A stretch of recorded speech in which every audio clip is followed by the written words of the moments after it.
In 1982, a man named Stephen Callahan was sailing solo across the Atlantic when his boat struck something in the dark, most likely a whale, and began to sink. He had 90 seconds to grab what he could before it went under. He escaped into an inflatable life raft, roughly 6 feet across. No one knew where he was. No one was coming. He was 1,700 miles from land.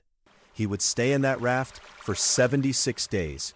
And somewhere around day 10, he started doing something that would have looked, from the outside, like losing his mind. He started talking, out loud, to himself, every day, sometimes for hours.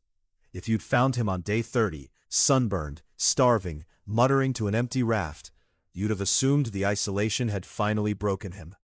You'd have been wrong. That habit wasn't the damage. It was very likely the reason he survived it. To understand why, you have to go back decades before Callahan, to a psychologist named Lev Vygotsky. In the 1930s, Vygotsky noticed something odd about small children. They narrate themselves constantly. I'm putting the block here, now the red one.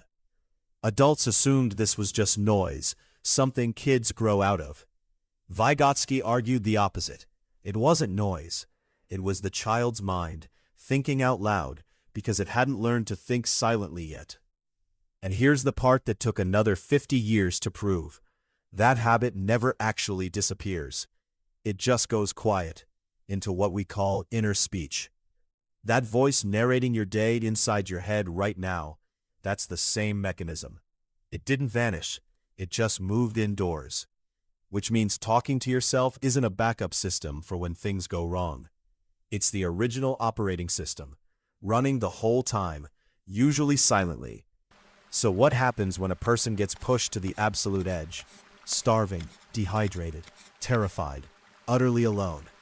Callahan's journal from the raft gives an answer almost nobody expects. He didn't stop talking to himself. He talked more. He gave himself instructions. He argued with himself. He scolded himself when he made mistakes with the solar still that kept him alive. In his book, he described it almost like there were two of him in that raft. The one falling apart, and the one giving orders to keep going. That's not poetic language. It's an accurate description of what psychologists now call self-distancing. Talking to yourself the way a coach talks to an athlete, not the way a victim talks to themselves. In 2014, a researcher named Ethan Kross ran an experiment that measured exactly this. He gave people stressful tasks and had them coach themselves through it, some using I, some using their own name. The people who use their own name, "You can do this, Stephen," instead of "I can do this," performed better, felt calmer, and recovered faster from the stress afterward. A tiny shift in pronoun creates enough psychological distance to think clearly instead of drowning in panic. Callahan, alone on that raft, had stumbled onto the exact same trick decades earlier, out of pure necessity.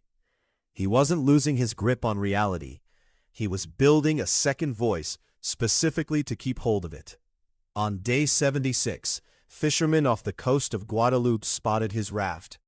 He had lost nearly a third of his body weight. He could barely stand. He survived storms, shark attacks on the raft itself, and weeks without real food.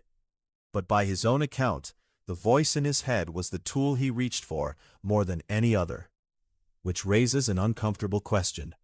If talking to yourself is what kept one man alive at the edge of survival, why do we treat it as something to be embarrassed about?